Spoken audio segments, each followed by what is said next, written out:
I'm Jenny Thomas. And I'm her friend, Ellie David. We decided to create a podcast that embodies what you would talk about with your closest friends. So sit back and relax and put your headphones in. Because you're listening to the Honestly Unfiltered podcast. Hello, and welcome to another episode of the Honestly Unfiltered podcast. Ellie, how are you? I'm okay. I'm kind of tired today. I was babysitting. I'm sure you guys have heard before. But it's my daughter's 25th birthday today. And she went away she's starting the tradition that we have with going away with her best friend. They just went for a night, and just having some girl time. So I was giving Dad a little bit of relief today because he's been on his own completely, and I babysat. So it was a good day, but yeah, I'm definitely, I'm tired. She's exhausting. I mean, seriously, but I'm okay. How are you? Just peachy. That's the same as saying fine. That's not good. Yeah, it's been a rough weekend. So it's been a rough week. It's been, just a shit show. So yeah, same. I mean, today was probably the bright spot in the week because Justin was home. We were able to all, Abby was here. We were able to, all be here and hang out with her. So it wasn't like that horrible of a day. It was like finally a positive thing. That always helps. Yeah. It's hard to be stressed or unhappy or, in your physical stuff. I'm able to just put all that aside when she's around. So yeah, it's nice. Yeah. Take a break. Yeah, of course. Well, where do we begin to get into this? I guess we need to just rip the Band-Aid off and talk about this Taylor Swift fucking nightmare. Yeah. I don't even want to talk about it. I'm still so upset, but it's like totally we need to talk about it and it's relevant, but it's just so fucking confusing and I still don't understand everything that's happening and I don't know what she can or if she will or can do. It's like I don't know. I mean, I'm holding hope that there will still be opportunities at some point. There will be. Yeah. So, that's all we can do really. But the actual physical sadness that we were feeling that day and the day after, I mean, I had to giggle at myself. I'm like, you are a 42-year-old woman. Get your shit together. But it wasn't for me. It was for my girls. I'm like, I could care less if I go. I mean, I want to go to her concert, right. But if they had tickets, if I was able to at least secure that, I would be fine. I was more disappointed for them, but what the hell? I mean, I don't know. At least you were able to get tickets. I was, and I'll be honest with you, and not to look a gift horse in the mouth. They're the most horrible seats you could ever imagine. They're behind the stage. They're up top, as high as you can go. I'd be closer to God than Taylor Swift's stage or Taylor Swift.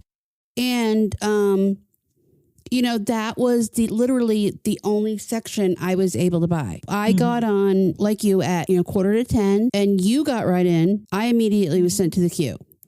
And that happened because you went right in. I paused for a second to grab my code because in the past you need that code to get into the room to buy the tickets. That's what I thought. That's what I expected. And that would have eliminated half of the problems right there. Oh yeah. So I was on my phone because I was at work.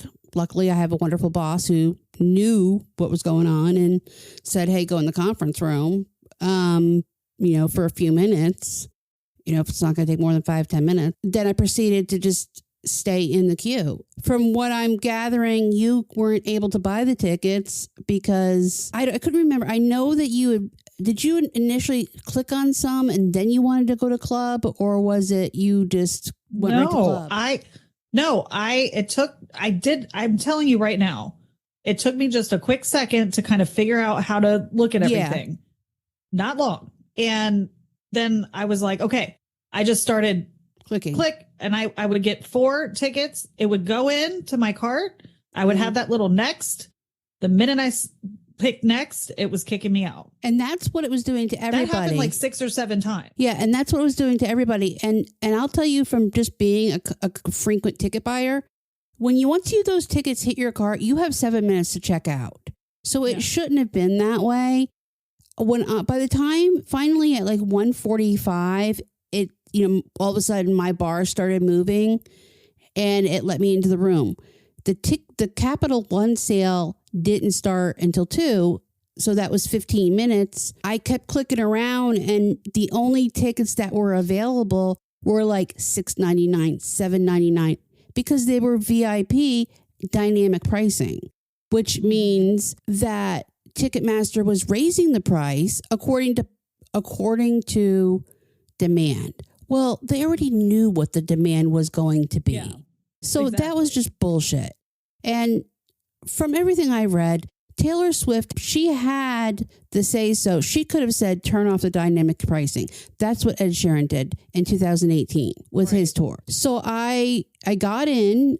It wouldn't let me click on these sections. I was clicking and clicking, and it kept saying if I wanted to put 2 in my cart, it asked me for the code. It kept at the code, and I kept putting the code in, and it kept saying invalid. And I'm like, what? What do you mean invalid?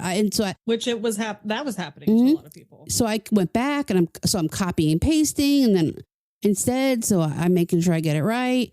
And then 2:00 hit, and it was the Capital One sale. So at that point, I'm looking at my phone, and I'm seeing all of these sections that were lit up with tickets go gray. Like there's no more left. And I'm like, holy crap. So I finally, and I'm clicking. The only tickets that would let me click on were section 318, way up next to the scoreboard by the stage up top, not even across the way. So I just clicked on 4 and got them and I was like, was the price still good at that time? I paid $150 a piece. Not too bad. Not too bad to get into a Taylor Swift. But a lot for where it is. I mean, it's limited view. And that's what I meant when I was telling you, if I had gotten those shitty seats, but at that price, I'd be okay with it. Right. Me personally, because I'd be like, fuck it, I'm getting in. And even my girls were saying the same thing. They were like, we don't care. But I keep going back into like StubHub and stuff. And those are the only seats available. And they want over $500 a ticket. The tickets in my section are going for $700 a piece. Yeah. And don't think that I haven't thought about putting them up for sale for the pure reason that then I can buy better seats for this practically the same amount of money, because you can get an $800 ticket like further down, and so then I'd be at an even wash. So you're like selling yours at a high price to buy better ones at a high price, which doesn't make it right. It just there's no reason. Yeah, but why not play the game? I mean. Yeah. I don't know. I mean, yes, I'm pissed at people that are taking advantage, and yes, I'm not even pissed at them though. I'm pissed that there wasn't more protection. Yes. They knew it was going to happen, and they knew what was coming. There was just no excuse for it. And I wouldn't blame you. I wouldn't blame you at all. I would just be scared at this point that I wouldn't be able to get more. Yeah. To do anything, because I just don't trust any of this at this point. No, it's just my only thing is that I know. So they're not completely sold out. Let's just put it this way. There should have been a limited amount. There's normally in the past a limited amount of tickets available for the pre-sale. When those are gone, they're gone. Then there should be a limited amount of tickets available for Capital One buyers. And when they're gone, they're gone. And then there's the tickets for the general public. So the reason they canceled the sale wasn't because there's no tickets left. It's because they're holding them because they don't know what to do at this point, and they're being investigated. I think that Taylor Swift did that. I think she pulled the trigger on that. I really do. And I've seen some things about it I'm giving her, what do you say? Just some credit here, playing devil's advocate. But yes, there's things that she could have done to prevent and help. I think she did trust that they they were telling her that they could handle this volume. Mm-hmm. And she was believing it, is what she says. But my thing is, how are you saying you didn't expect what was going to happen that happened? Because why were you giving so many codes out then? Right. Like, you should have capped that the didn't codes. work. That didn't work. Well, yeah, that too. But there's, how many, literally they can total up every stadium and how many people they can hold. Mm-hmm. I know they did that. Mm-hmm. And you do the numbers and it's like, okay, pre-sale, there's only, whatever it was, 1 million or whatever, and then that's it. There's no more codes. They claimed that they oversent the codes because typically 40% of people that get a code don't actually buy tickets. Bullshit. They were wrong. If that's the case. That was a big risk. And here, they said that, bots took over and bought all those tickets. These scalpers that have these systems. Okay. Well, why wasn't there any kind of robot thing that you click on, the stoplights or whatever when you get in? There was nothing. There was no protection. No. You just were right in. I mean, it was just a landmine waiting to happen with all of the, all of the bullshit. I mean, literally, before I even got into the room, there were thousands of tickets on StubHub for sale. Before anybody can get into that room. Another thing, I have Taylor's statement here, and it's bullshit. And I know we have to remember that there is Taylor, the person, and Taylor, the enterprise, the business, the corporation. It was a half-assed apology. Yeah, I agree. It goes without saying I'm extremely protective of my fans. We've been doing this for decades. There are multiple reasons why people had a hard time. Yeah, there are. She asked if they can handle it, blah, blah, blah, blah, blah. And then she says, for all those who didn't get tickets, all I can say is my hope to provide more opportunities in the future. Okay, so basically she's saying, sorry about your luck at that point. There's nothing I can do. When I go on tour again, you can fight like hell again then. Again, Ed Sheeran, when this happened in 2018, and a ton of scalpers immediately bought his tickets, he had Ticketmaster cancel any ticket that was on a scalping site. Those people got refunds, and then the tickets got back released into the general public. So that's another reason I've been afraid to buy any tickets on the scalper site, because then the person that buys it gets screwed. Well, that's what I mean. I'm waiting to see if she will actually do anything substantial. And it's going to be a damn shame if she doesn't. Don't say you love your fans and allow this to go by. Clearly, you're naming things right now that other artists have done. Mm-hmm.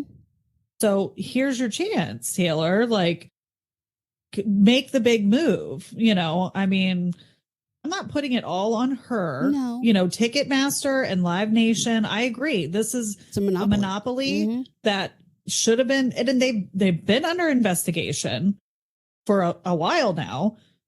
And now this is definitely not seriously, though. Not as seriously as it should be. It's moving very slow. Yeah. But all of a sudden it's reignited, because that's pretty crazy when you have Congress people and senators, going, yo, people couldn't get Taylor Swift tickets. It's like, well, it took this for it to move in that direction. Mm-hmm. And the artists are beholden to them just as much as we are beholden to buy the tickets, because Pearl Jam in the 90s, they're a perfect example. They decided that they were not going to go through Ticketmaster.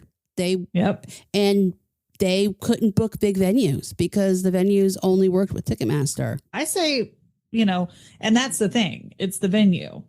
And they were having to play it like, I don't know, softball fields. No, just like, but it was all these weird locations, but they tried to give them the middle finger. They have, Pearl Jam's a good example too, because even though they couldn't fight it and had to continue to work with them, they have all kinds of stipulations in place for their fans. So, part of it is, what's the most important thing to you? Capitalizing the most, or making sure your fans get to capitalize the experience the most? I don't know. I'm just disappointed. Well, it's very disappointing. And it's just, I've been saying, we've all been saying this about Ticketmaster for years. Their fees are exorbitant. Ashton just bought tickets to the 97X Festival at the not the fairgrounds, at the amphitheater for first weekend in December. 4 tickets. The 4-pack was $133. And I was like, oh, cool. That's great. When you went to check out, it was suddenly $202. I was like, oh, I must have picked up 2 packs by accident. And I emptied the cart and started over and I was like, oh no, those are the fees. When the fees cost as much as the ticket or nearly half the amount, and you don't know up front what it is. It's just magically when you check out, there's the fees. Yeah. No, it's fucked up. You have to remember though, there's about, I want to say 20,000 tickets for each venue that have not been released. They're reserved for promotional purposes, for friends, for family, for this, for that. And closer to the concert time, those tickets will be released. A lot of people say they buy tickets a couple hours before the show because they're the cheapest, because suddenly they go down because they want to unload them. Would I wait that long for Taylor Swift? Probably not. No. But I know as the time goes on, these tickets are going to get cheaper. And you have to look at it this way. Yes, technically it's a sellout, but if all of these fans decide to revolt and not actually buy the tickets on the scalping sites for thousands of dollars, Taylor's going to show up to an empty stadium. Yeah. Because technically those are not seats. Those are tickets that are just out there for sale. Well, and that's what I'm hoping, is that collectively as fans, we go, no, we're not going to do that. And if everybody would really stick with that and not do it, I think it could have a big impact and help people get tickets closer to the show. But we'll see. I mean, I told the girls, we just need to keep an eye, on Ticketmaster and on StubHub. My feeling is that if they do, it might be it's not, I wonder if they're going to really announce it. No, they won't. It's quietly. It's going to be. It's be quiet. I would keep checking their site daily, because those tickets are going to be just quietly released to the population. Something's being worked out right now. I mean, this is a PR nightmare. Oh yeah, it is for both parties. I think the only thing that's being worked out is they're trying to figure out how to save their asses. Ticketmaster is, and not being broken up. Yeah, but I mean, I think Taylor's probably in discussion with them, and trying to figure something out. But what that is, I mean, I don't know. Yeah. And again, maybe I'm just being hopeful, wishful thinking. I don't think she is. I think by her statement, she pretty much was out of it and done. And maybe there's nothing she can do at this point. I'm sure contracts have been signed, agreements, whatever. They are. I mean, I honestly, I know what those venue contracts look like just from where I work, and it's an agreed amount.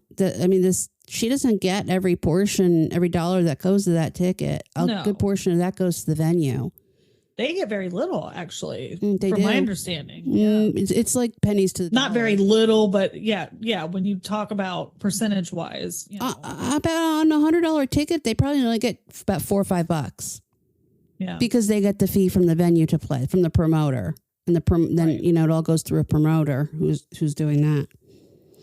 And, I did appreciate how many extra shows she added. Yes. Which to me, that also was like, they knew. Mm-hmm. They definitely knew before the pre-sale. Like, oh shit. Like, I think the fuck up started with the codes. They fucked that up. And then they were just chasing their tails, and there was nothing they could do about it at that point. But my thing is, banks all over this world are able to handle transactions, millions of transactions every single day at a time. Mm-hmm. So why could they do it, but Ticketmaster can't? And if they could, that doesn't make sense to me. I mean, what the logical thing would have done is to stagger each venue on a certain day, starting with the concerts that were sooner, or even, East Coast. The tickets go on sale at 10 a.m. at your venue's time. Then you get on and buy them. And that would have cut out, 4 times, that would have cut out a quarter of the tickets. Yeah. So they're saying that... It's like they want to create this. I think what they said is they're waiting for her to release her international dates in Canada before they put the rest of the tickets on sale, because that way it eliminates people in Canada and people internationally that want to come to the United States to see her. Yeah. Now, there were a lot of things that could have been done and weren't. It's disappointing for sure.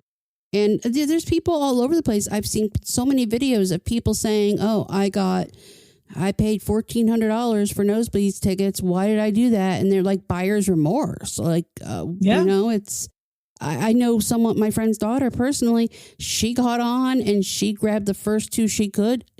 Luckily, she got 2 floor seats and spent $900 for floor seats and 2 tickets. I would have spent that. But she said that she had no idea what she was buying. She thought she had no idea what was in the cart and what she was buying until she had a budget and she was like, okay, that'll work. Whatever. Yeah. She's like, she had a credit card and that was it. And she didn't know where her seats were until she got the email of confirmation. And then she was like, oh my God, I lucked out. So. And I can be happy for people like Yeah, that. You know what I mean? Like, I'm totally happy for any Swiftie that their dream came true, you know, however they had to do it. But it makes you just feel sick in your stomach to know that so many people that are not Swift fans just fucked it up for everybody. And to have tickets in the 300 level that were bundled in a package of merchandise. I mean, I can understand paying $700 a ticket if you're going to meet her afterwards, because that's what a true VIP ticket is. Yeah. But to pay $700 each just to be in the third section front rows is ridiculous. I mean, because it's a VIP that Ticketmaster bundled. That's bullshit. I agree. The floor tickets should be, you know, VIP or, you know, even part of the first level, but not the nosebleeds.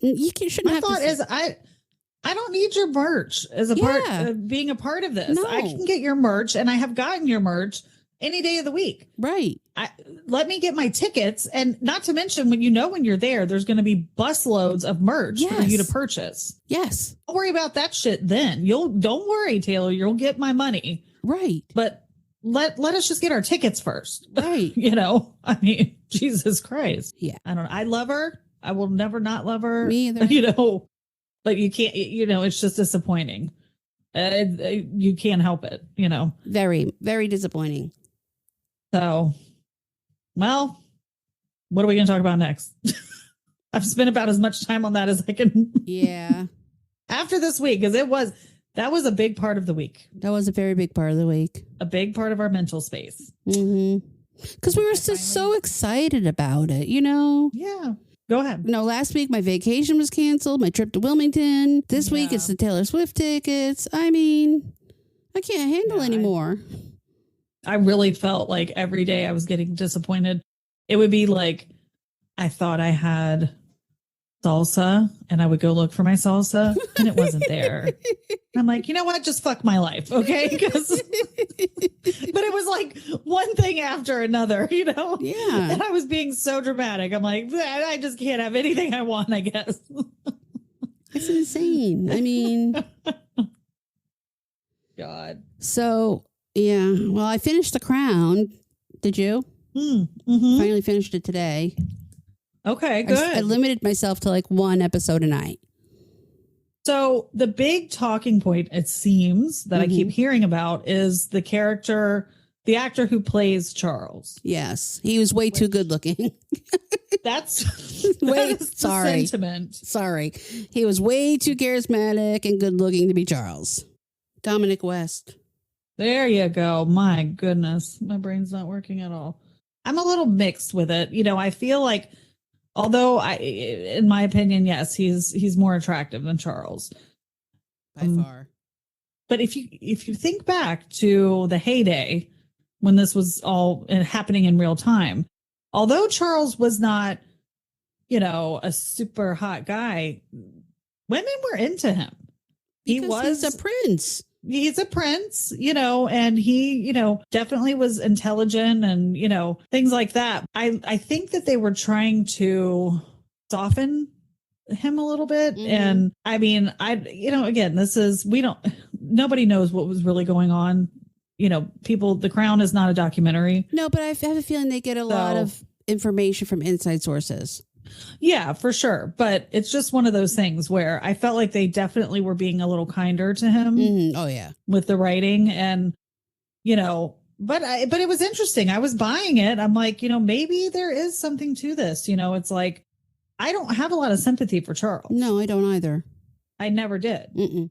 And I felt like, it's hard to do the right thing. But if you're going to say, I'm going to get married and be married to this woman, have children with her, you don't have a mistress. Mm-hmm. I know that's how things were done, but it's wrong. That's why those things in our society are becoming or have become not normalized anymore. Mm-hmm. It's not okay to do that. Okay. That's fine that it happened and everybody else was doing it. I still think you're an asshole. And I still think you treated this woman horribly, in my opinion. I agree. And you were a bad husband, and so it was a different light to see him in. I had a little more compassion, for all of them when you realize, what they were up against with the press and the institution. And I can imagine that that's out of this world, difficult. Mm-hmm. A lot of people's lives are difficult. What do you want me to say? It doesn't give you an excuse to be a piece of shit. No, I have even less sympathy for Camilla because if she would have, I truly feel that she never let go of him. She constantly held on to him. If she would have walked away completely when she got married and cut all ties, he wouldn't have hung on that long, in my opinion. Yeah, there's always that lost love thing. Her husband even accepted it. They all knew. You saw on the scene where they were playing cards and games and he called. Mm-hmm. And they were basically they knew she was checking out to go talk to Charles. And I honestly feel like they were both grabbing at power. Yeah. I think her husband thought he would just stay along for the ride. Mm-hmm. And eventually it would benefit him. And I believe Camilla was of the same mindset, and I think I've said this before. I've always had this thing with her, and maybe it's because of her age. I mean, she wasn't that much older than him, but she was a little older than him. I felt like, I don't know, she was just very manipulative, and knew how vulnerable he was and kind of played to that, to her advantage. And she knew how vulnerable Diana was, and being forced to be friends with her and take her when she took her to lunch and to basically reveal the intimate things and, oh, he doesn't like this and he doesn't like that. And it's obvious that you have some more than a friendship with him. She knew at that point, how else is Diana supposed to feel? Yeah. By then it was too far into it for her to back out. Yeah, she was miserable. She thought, I think Diana, as far as that goes, because the difference between her and Charles, where I feel like Charles could have said, no, I'm not going to do this. I don't care what my responsibility is. I'm in love with another woman, period. It's not going to happen. Diana, I truly believe, was falling in love with him. Yeah. And was a young woman, young. I mean, how old was she? 18, 19, 21, something like that. And I think she made the mistake that so many women do, that it'll get better. It'll change. He'll fall in love with me. He'll forget about her. And he was lying in the beginning. So I think that she was more manipulated, and then, yes, she was stuck. But he kept her. I think he kept her, when she would start to kind of pull away, he'd pull her back in, and keep her going, and it's just sad. It's just sad to see.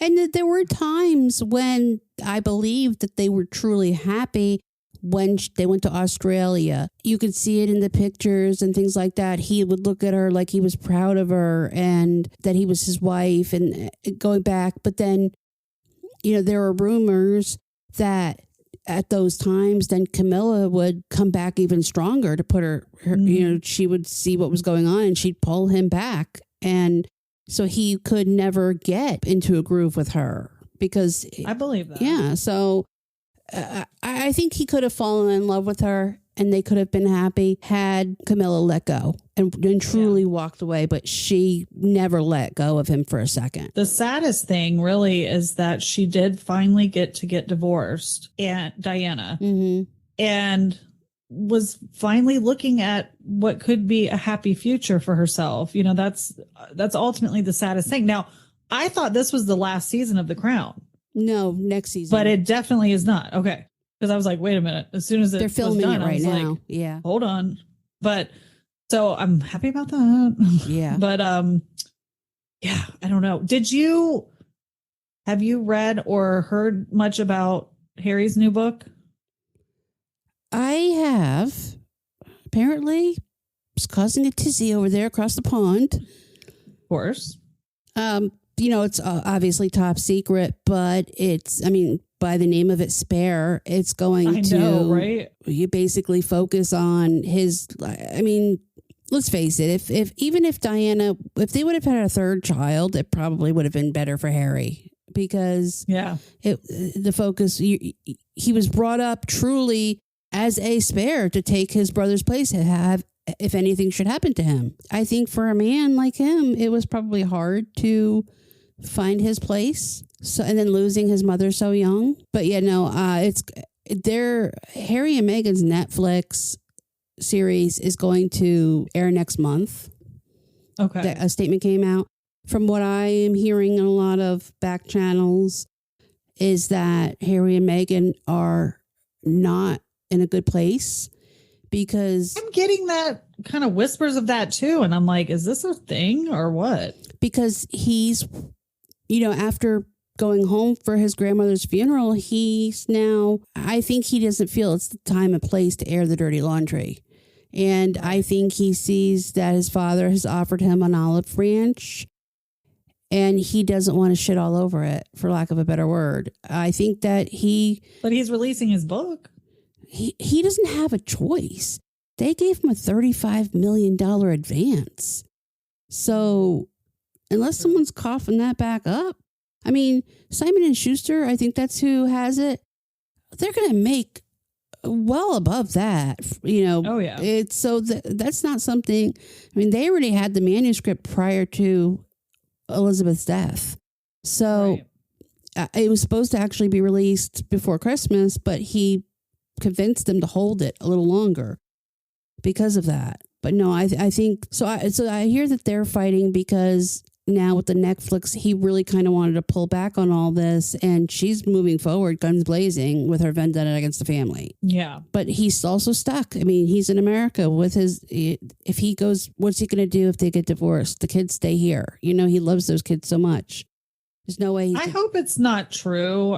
But I will say that I think just it's so much strain on a marriage, and you think just the Queen's passing and what that's been like for him, especially and what that does with all the stuff with his mom, for both him and William, because the Queen, and they show that in The Crown quite a bit, she really was a mother figure to them, and it seems like they were very close, which they both said they've been close to her. But yeah, I don't know with Meghan, I just, in the beginning, I loved her. Me too. And something shifted, and it's like, I don't trust her or something, or I feel like she's putting on a different face. Mm-hmm.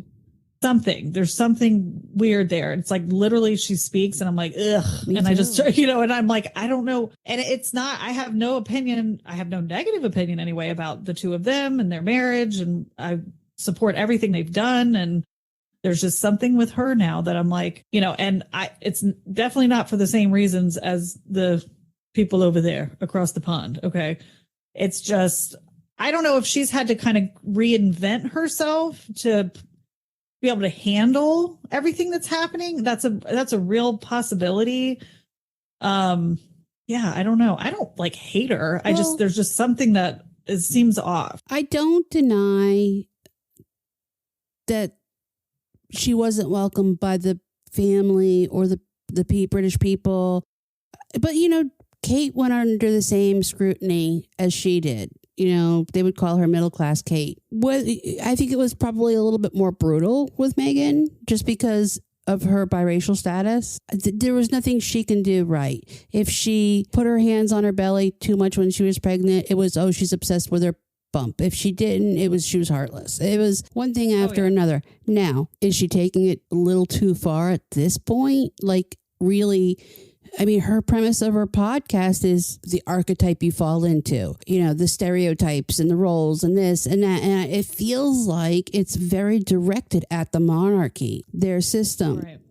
Now, we've all seen that. We've all seen that Charles wants to bring a more modern monarchy and that his mother was stuck in the old ways. And we knew that couldn't happen until her passing. I mean, I don't know. It's so, I mean, all families have drama, but I really think that at this point, the gloves need to come off and you need to let bygones be bygones. And how much money are you going to continue to make at the cost of those people? Yes, we all know that they have their faults and it's a broken institution, but at least they're not chopping off heads anymore, Well, look, she signed up for it. Yeah, she did. And it's bullshit she didn't know. I mean, bullshit. Yeah, bullshit. 1,000,000% bullshit. And, I think you hit the nail on the head, though. That's how she's making money. Mm-hmm. Both of them. Yeah. They came here with not a whole lot and had to make money. And what else do they offer? Right. I mean, nothing. He has done wonderful charitable things, but as far as career, right. He was in the military, but what else is he doing? She's an actress, not doing that anymore. So, and let's face it, she wasn't exactly of Julia Roberts caliber. No, she was B-list at best, C-list, really. Kind of unknown. I didn't know who the hell she was until he started dating her. No. Which good for her. So it's like, I get it, but yeah, how long are you going to ride this horse? How much money do you need? I mean, I don't think she's sitting around all hurt about it. No.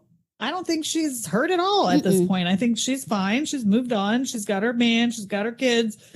Life is grand. Life is beautiful. I think it's just she's capitalizing. Well, and Harry... Both of them are. Both of them are. Harry wants to say that because of who he is, that their security is $1 million a month. And, their biggest pet... The reason all of this was because her children weren't going to have security and all of that. Okay, you need security because you're not safe. Then you do not move to the place where all of the celebrities are and... you move right to the heart of wherever they are. They're San Bernardino. They're on a block with Oprah and Rob Lowe and all of that. Okay, so you move to this exclusive neighborhood where all of these celebrities are, where you pretty much need security. I mean, I'm surprised they're not in Calabasas with the Kardashians.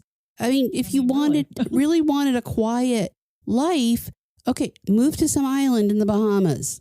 Go to the mountains of Idaho or get a compound in North Dakota where no one's going to find you or see you. Or the middle of Ireland or Scotland Canada or Canada. I mean, Canada. But yeah, anywhere that I agree with that.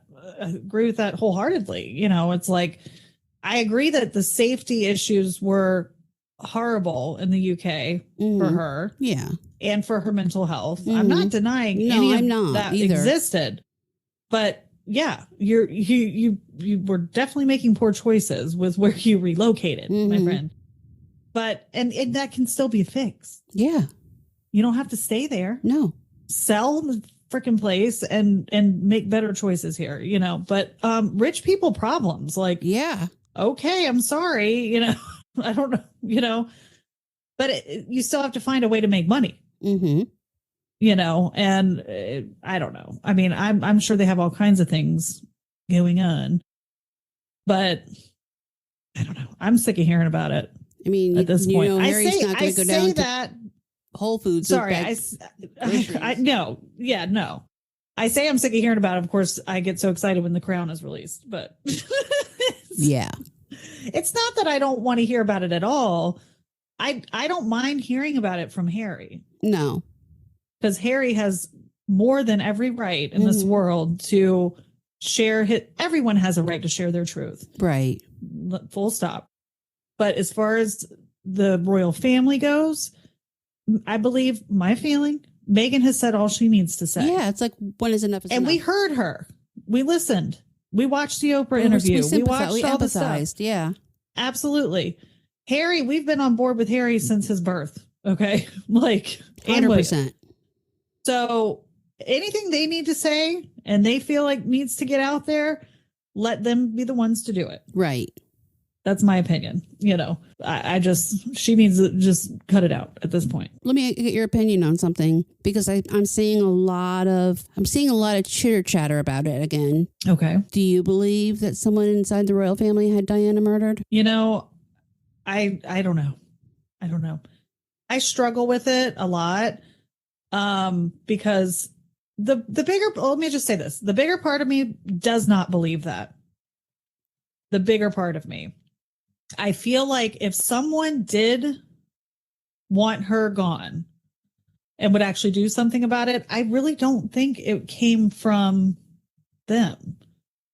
I feel like it came from, I don't know, I think it was Philip. You think? I truly do. I truly do. Listen, when you say, yeah, it wouldn't surprise me. And if it was Philip, I really don't think the Queen knew about it. Maybe she found out after the fact, but 1,000%, I don't think the Queen knew. And if he did, I don't think he went to his grave. Yeah. Oh yeah. That. Oh yeah. I don't think he told the Queen. I don't think he told anyone. Right. So it's possible. I mean, if you look at all of the facts, the cameras weren't working in the tunnel. It was a long time. I don't have the figure facts in front of me, but it was something like an hour before or 45 minutes before an ambulance got to them. The ambulance that took Diana they didn't take her to the nearest hospital. They took her to a hospital an hour away. It was, right. Maybe. And these are all verified facts? These are all verified facts. I haven't. I've heard things over the years, but I've never gone down the rabbit hole. Yeah. Myself. So yeah, they're all verified facts. It's just weird to me because why? Because he couldn't marry. Just smearing their. He couldn't marry. Charles could not marry, according to the Church of England, again, unless his wife was deceased. Okay. Even if he was divorced? Even if he was divorced. And you hear it, you hear it in the last episode of The Crown, the way she says, yes, but your wife is still alive. The man, you cannot marry unless But why would Philip really give a shit if he could get married again? I think that Philip saw her as a liability. I think that that part. She spoke out so often against the crown. I don't believe it had anything to do with the Dodi, Fayed situation, because I think that happened rather quickly. I think he was a casualty of it. But I think they saw that she was going to be a liability as who she dated, where she went. And you have to remember, she's the mother of the future king. So yeah.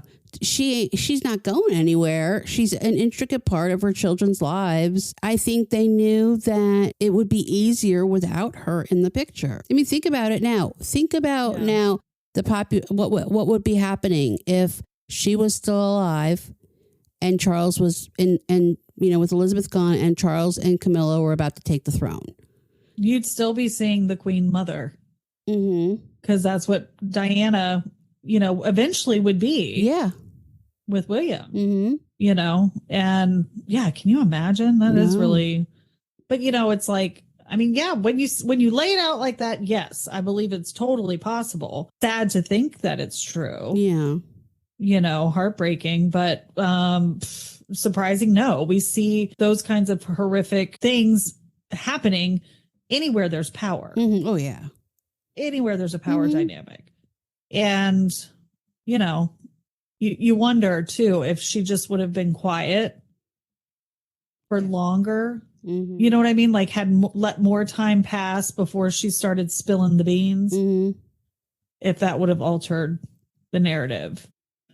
She was totally manipulated by Martin Bashir, though. Yes. That was horrible. Yes. That made me angry. It really did to see a lot. Because I hadn't really read much about it. Obviously I fact checked it after I watched it. But to see the level of because at first I was like, oh, that's bullshit. They just, they want to clear their names and air, all that. And but then to see the level of manipulation he went to say they were, being spied on and this and that. And that man should be in jail for what he did to her. He totally manipulated a weak woman. As it was. Again, wherever there's a power grab or money grab or stop at no cost. There's no, internal like moral compass, you know, and you just see that and imagine her being in that world and literally not having anyone that you felt like you could trust. Right. At all. And in fact, the only person that I think was really straight with her and had her back in a weird way was the queen. Oh, yeah. I think ultimately she did love Diana. She treated her like a daughter. Everything that she was pushing was because that's who the queen was. Yeah. She was asking Diana to do what she had done. Right. Ultimately. Like, suck it up, girl. You know, just suck it up. Like she did with her marriage. And Charles, she was asking equally of them and on the show. And I believe that in real life. I believe so too. Love the queen. Listen, me too. I'm a big fan. I know the problems with the monarchy. I'm not ignoring that. But the woman herself, you can have issue with the institution and still honor that woman. And I do. But I think that she did. I don't think Diana trusted her. Like, I don't think Diana trusted her fully. Right. But I think had she and had talked to her maybe more or tried to talk to her and get more advice from her, it could have helped as well. Right. And get her closer to her. Yeah. Like stayed closer. But, you know, it was, how are you going to do? I mean, it's like you're trying to get the hell out of there, you know, just get the hell away from all of them. They didn't want to talk to her because they didn't want to hear it. You know, they wanted to ignore the problem. I do. And as, you know, in one of the scenes of The Crown, she said about his divorce, as I have decisions to make, how it affects me as the monarch, as a mother, and as a head of the Church of England. You know, and she was a very, religious, devout, religious woman. I mean, Prince Philip, he was a bastard. Make no bones about it. Even in his 80s, he was carrying on with that woman, Penny. Yep. Who knows what was going on? But I believe there, by things I have read outside of The Crown, there was something there, and she just had to suck it up and watch him with his temper tantrums, and for him to say, we have nothing in common in their 80s, when she was just like, like, seriously, like, I'm busting my ass over here so you can roam around.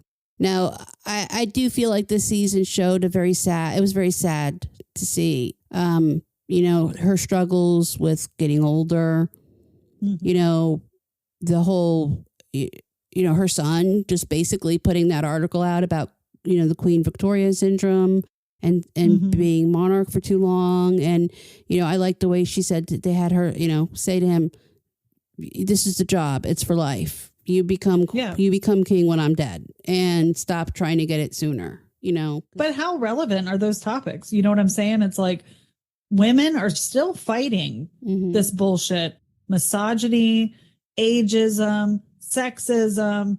I mean, the list goes on and on and on. Here she was, this incredible historical figure who had done what very few people have done or will ever do at this point. When you look at, what's the lifespan of the monarch, and how many prime ministers she worked with, the wars that happened. I mean, the list is so long. Yeah. And it was like, oh, her son, a man, would just do a better job because he's younger and he's a man. Right. Let's get her out of there and get, and it's like, I'd love her even more for going, hell no, nobody's taking this away from me. When God takes me hello, are you new here? Have you not been listening to me? That's not how I do things. Right. I'm doing it the way you're supposed to. In my mind, that is when God tells me to leave this earth. That's your turn, buddy. Right. And I thank her for that. Me too. It's like Charles is a hot mess. I don't even know if he's gotten his shit together yet, but it's like, at least there was some more time. This woman knew what she was doing. She was capable. She was credible. She was an amazing, amazing, accomplished woman. And yes, she was also just a human being. She was. And that's what I think, I believe that The Crown has really tried to show her in the best light. I do too.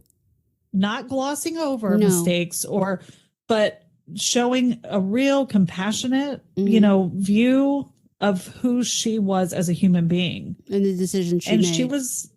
she was everything. She was a mom. She was a wife. She was a sister. She was a daughter. She was a friend. She was the queen. I mean, it's just the amount of things. And yes, I agree with you. Philip is a shithead. Yeah. Like, he was a spineless coward of a man, like many of them were back then. Yeah. That couldn't handle the fact that he was not the most powerful in the relationship. Yeah. And she, in my opinion, was constantly trying to make herself smaller. Yes. For him. Yes. In their relationship. Yes. And it was never good enough. No, it wasn't. And that's sad. You know, yeah. I know they love each other. I know there were good times too, but I feel like she just deserved better, you know. She did. In my opinion. She really did. She just, because she was truly alone. You know, if anything, what this season showed was that she was truly alone with everything and the weight of England and her family. And, you know, she had to make these decisions, and even it coming back with Margaret and the officer that she was not allowed to marry because he was divorced, and all of that. It was, you saw her very much alone with her thoughts, and even in the end, alone on the ship, saying goodbye to it, not with her husband, alone. And that's a lonely place. It's lonely to be alone, but it's even more lonely to be alone when you have a significant other or family that are just not a part of your life in that way. And it's brave. Very much so. I feel like she was such a brave woman. Yeah. That could have done things differently, could have made the easier choices at times so that people would be, you know, like her sister. You know, she made choices regarding her sister that altered their relationship. That she could have done it differently just to please her. Right. But again, she stayed true to, not only am I not going to do that for you because it's not the right thing to do according to the way we run things in this biatch, the institution, but yeah, she also did it to herself. Yeah. That's what I loved about her. It's like, yeah, I'm going to hold everybody to this standard, but I'm the example. The buck stops here. The same standard applies. Right. And she suffered in silence. Yeah. In her marriage, in my opinion. She did. Because there was no other option. No. And you know what? I feel like Philip, he knew it, and he definitely used it to his advantage. He could get away with almost anything because he knew she would uphold the monarch above all else. And God, and her vow to God. Yeah. So, you know, I don't know. I'm already stoked to see the next season. I am too. I can't believe we have to wait a year. No, it's always so long. But, I know, but that'll be it. So it'll be here before you know it. I know. What are they saying? Any like spring, summer? When did it? Wait. It's usually in November. It's usually this time of year. That's right. Because once they wrap, they have about 6 months in post production. Right. They're not going. Sorry, my voice to is getting all froggy. Yeah, they're not going to film the scene where Diane. They're not going to show the impact. They're not going to show her moment of death. No, they're going to. Which they'll show it happening off, which is respectful. Yes, and I think they have been. Yeah, I think so too. I wonder if the Queen ever actually watched any of it. You know, they say she had, and then they said she hadn't. I think she must have. I do too. Because I mean, if I were her, I would have to say it didn't show her in a bad light. If I were her, I would have watched the very first season when I was young and gorgeous and just, yeah. I hope she did. Yeah. She seems like she has a better sense of humor than anybody realized, and was not as serious with herself as, you know. I noticed that they were calling her Lilibet this season. They've never done that before, right? Is that something? No, they have. Oh, they have? Okay. They have. Mm-hmm.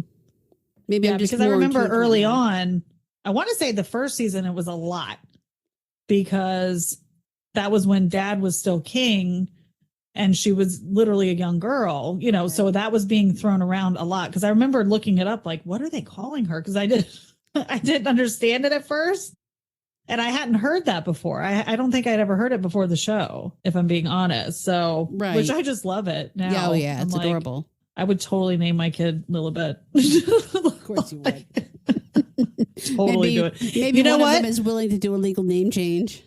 You know what? I just have the perfect idea because, my dream dog is a corgi because if it's good enough for the queen, it's good enough for me. I've got Justin on board.